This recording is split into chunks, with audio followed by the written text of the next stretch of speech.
G'day there once again viewers, your mate Kamikaze78 here, and guys, Planetside 2 has officially turned 6 years old.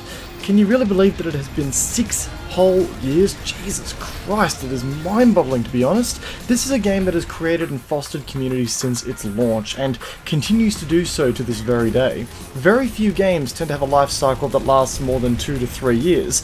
As you know, they have sequels come out, the developers stop making new content, the community simply moves on, so on and so forth. But Planetside 2 continues to be the only MMO shooter out there. Not a single game has launched that can compete with Planetside 2's sandbox on the whole shooter genre, and the scale in Planetside is simply unrivaled by any other shooter out there.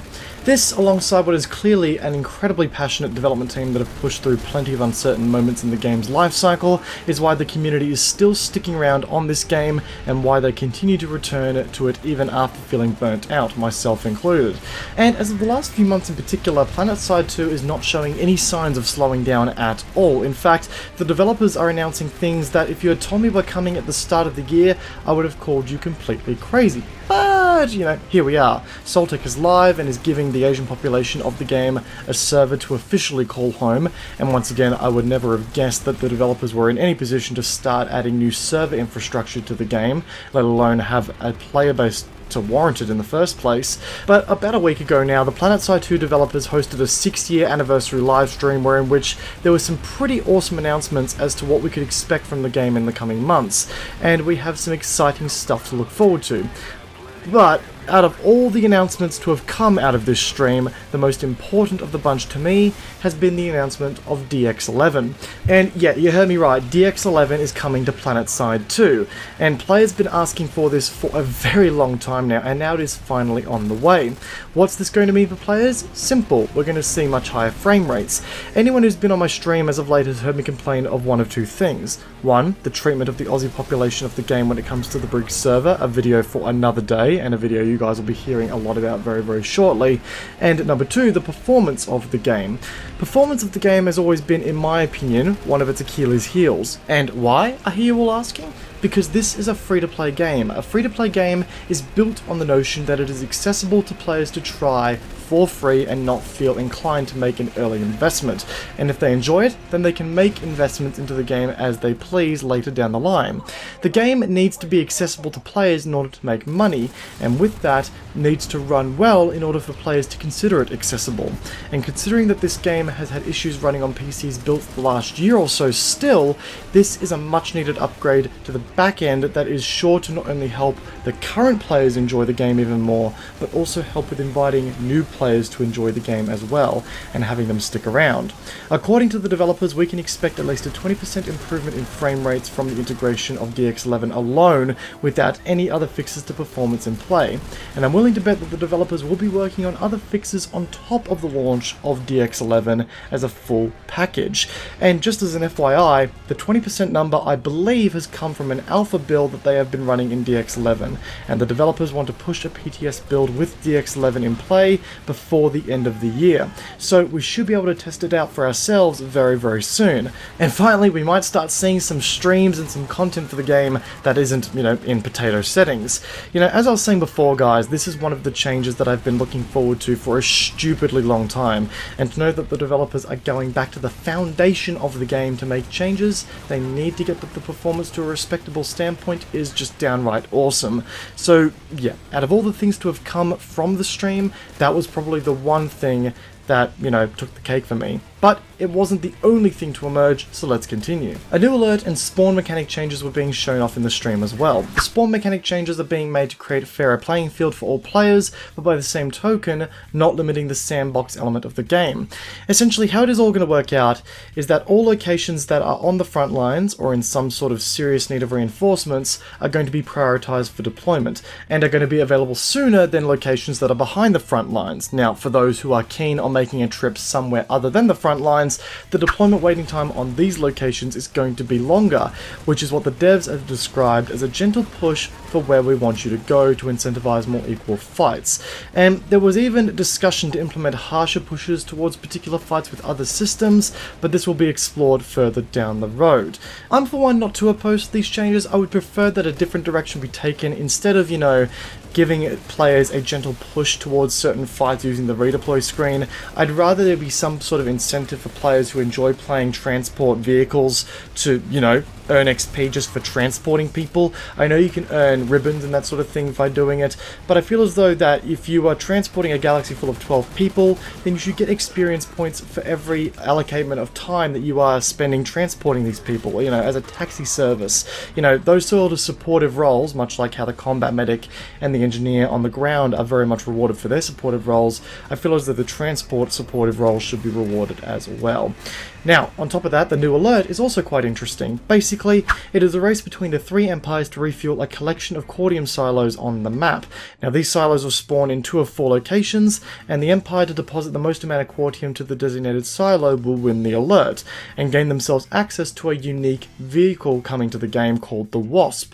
Now, this is a 2-seater version of the Valkyrie that features a cordium mining gun on the underbelly, a cordium-powered afterburner that lets you really book it, which looks quite fun. I'm going to say that now, but the pilot also has access to some rocket pods for good measure. If anything, it's just a fun new alert with a fun new vehicle to earn for a short period of time. I feel as though this Wasp won't be a huge game changer on the battlefield, but will certainly make for some interesting little fun, you know, fast-paced, you know, new types of rocket strikes per se with this vehicle, which could be quite interesting. But then we reached the end of the stream, and we were treated to what was quite possibly the most controversial feature to be announced in the stream, the 4th faction, aka the Black Ops. Now, this was certainly something I didn't expect to see this stream, and I think I can say the same for many other players of the community. The chat went berserk when they started showing this off. So, what can we expect from the official 4th faction, if you will?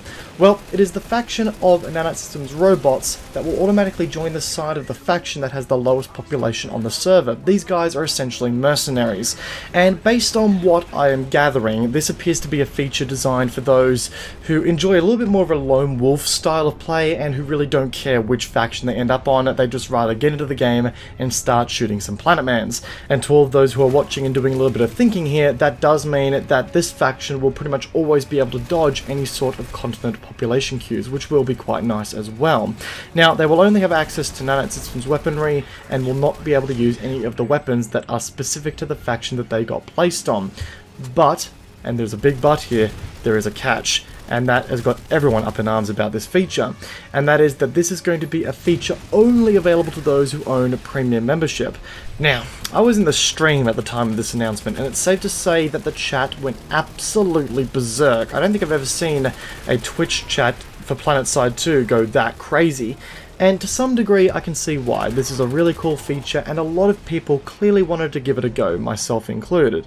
But not everyone has membership, also myself included. And while I'm really bummed that membership is a requirement for this feature, it isn't something that I'm too cut about, because I understand that the developers do need to make some money to put food on the dinner table, and not everything can be available from the get-go, especially something that has taken this long to create. As far as I know, Doku was commissioned in order to create these assets, and I understand that the programmers for Planetside had to go back into the source code to change a lot of things, considering that, you know, they had all their code based off of there being 3 factions, so adding a 4th all of a sudden, I can imagine, would make some, would require a lot of back-end coding. Now, we have to remember here that this isn't going to be a feature that gives members an advantage at all. At the end of the day, it is a faction that makes use of the weapons that are already available to all players on the field, and are just ordinary soldiers that join the battlefield to level the playing field a bit. If anything, this new faction will actually speed up the wait times in queues, as the members who have access to the characters will simply join the faction of lowest population anyway, thus speeding up the queues for those who plan to play on their main characters. It's nothing really too game-breaking. That's assuming they don't add any weapons to the game that are exclusive to the faction and are stupidly effective. That is when we might have a problem, and I know Raoul hinted at the idea that we might see some Nanite Systems robots, faction-specific weapons make their way into the game later on down the line, and I really hope they don't decide to go down that road, because that is a very dangerous line that they'll be treading on, and I think they'll make more money for the game if they decide to keep the weapons, you know, if they decide to keep the weapons available to all players to some extent.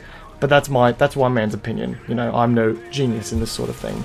Anyway guys, that kind of wraps up everything that was mainly discussed in the stream. The rest of it was basically recaps and Q&A and nothing all that too interesting based on what I can tell. But guys, if you enjoyed today's video, please do feel free to backhand that like button and jump in the comment section and let me know what feature you're most looking forward to when it comes to Planetside 2. Are you looking forward to the new alerts? Are you looking forward to DX11? Are you looking forward to play as a bunch of Nanosystems robots? Let us know in the comment section down below, guys. Get the conversation started and jump in my Discord to continue it there as well, guys. It'd be great to have your company there. All my social media links are linked in the description down below. A lot of the gameplay that you're seeing here in this video was also captured on stream, so if you want to, you know, see gameplay firsthand and hang out with me in a more casual manner, then jump into my Twitch channel, follow me there, and you'll have a more likely chance of catching up with me there as well, guys.